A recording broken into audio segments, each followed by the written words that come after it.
दोस्तों, मैं फराज मलिक।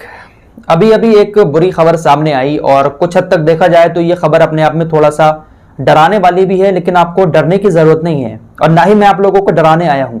एक रिपोर्ट सामने आई है, सोचा आप लोगों से इसको शेयर कर लूं। ये छोटी छोटी बातें मैं आप लोगों तक इसलिए पहुंचा देता हूं ताकि आने वाले वक्त में क्या कुछ होने वाला है आप लोगों को थोड़ा बहुत उसका अंदाजा हो सके। बहुत सारी बातें राजनीतिक मुद्दों पर लोग करते हैं, मैं भी करता हूं राजनीतिक मुद्दे पर बात, लेकिन ये छोटी छोटी खबरें भी आप लोगों तक पहुंचाना जरूरी होती हैं, तो मैं कोशिश करता हूं कि आप लोगों तक इनको पहुंचा दिया जाए। आप लोगों को डरने की जरूरत नहीं है। एसबीआई ने एक रिपोर्ट जारी की है। मैंने आपको कल बताया था ना कि हमारे देश के वैज्ञानिक और दुनिया के और भी वैज्ञानिक, डब्ल्यूएचओ ने भी कहा है कि अक्टूबर नवंबर तक तीसरी लहर आ सकती है भारत के अंदर। भारत के वैज्ञानिकों ने कहा कि अक्टूबर या नवंबर तक तीसरी लहर कोरोना की आ सकती है। ये इंफॉर्मेशन मैंने आप लोगों को कल दी थी, लेकिन अभी अभी एसबीआई की एक रिपोर्ट सामने आई है, उसमें कहा गया है कि अगले महीने ही तीसरी लहर भारत के अंदर आ सकती है। एसबीआई यानी भारतीय रिजर्व बैंक पिछले काफी दिनों से एसबीआई कुछ इसी तरीके की रिपोर्ट जारी करता है और कुछ हद तक इसकी रिपोर्ट सही भी साबित होती हैं। एक तरीके से देखा जाए तो भारत सरकार की ही ये रिपोर्ट है, क्योंकि एसबीआई भारत सरकार की बैंक है, तो भारत सरकार की बैंक ने ही इस रिपोर्ट को जारी किया है। क्या कुछ लिखा है इस रिपोर्ट में एसबीआई ने? भारत में कोरोना की तीसरी लहर अगले महीने दस्तक दे सकती है और सितंबर महीने तक यह लहर पीक पर पहुंच सकती है। अगस्त में यह लहर शुरू हो जाएगी अगले महीने और सितंबर तक ये लहर पीक पर पहुंच जाएगी। आगे लिखा है कि मौजूदा आंकड़ों के मुताबिक भारत जुलाई के दूसरे सप्ताह के आसपास लगभग 10,000 मामलों तक पहुंच जाएगा। यानी जो अब दूसरा हफ्ता शुरू होगा जुलाई का, यहां से केस बढ़ना शुरू हो जाएंगे इस रिपोर्ट के मुताबिक।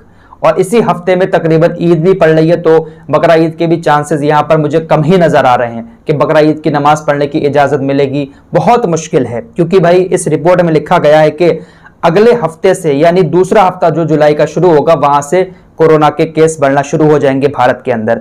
रिपोर्ट के अनुसार दुनिया के आंकड़ों से पता चलता है कि तीसरी लहर की पीक के दौरान दूसरी लहर की तुलना से अधिक लोग संक्रमित होंगे। जो दूसरी लहर थी उससे ज्यादा लोग इस तीसरी लहर में संक्रमित होंगे। एसबीआई की रिपोर्ट के मुताबिक इस लहर का असर करीब 98 दिनों तक रहेगा।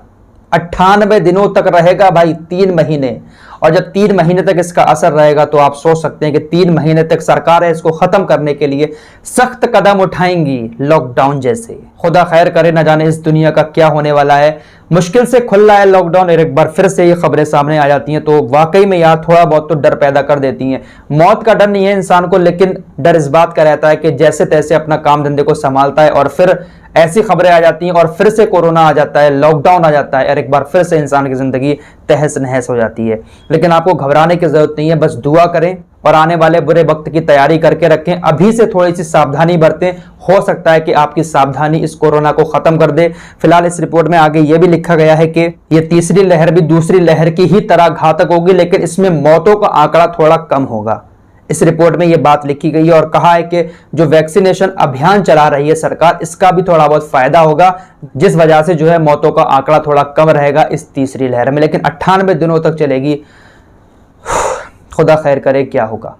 इस रिपोर्ट के आखिर में लिखा है कि तीसरी लहर जो है वो बच्चों पर ज्यादा असर करेगी। इस तीसरी लहर का असर बच्चों पर बहुत ज्यादा पड़ेगा। तो फिलहाल मैं यही कहूंगा कि भाई थोड़ा सा एहतियात बरतें और आने वाले वक्त की थोड़ी तैयारी करके रखें और स्पेशली नमाजों की पाबंदी करें। जो मुस्लिम लोग हैं और जो नॉन मुस्लिम हैं वो भी अपने भगवान को राजी करने की कोशिश करें। फिलहाल इस रिपोर्ट में इतना ही, मिलते हैं एक और नई रिपोर्ट के साथ, तब तक के लिए अपना ख्याल रखें।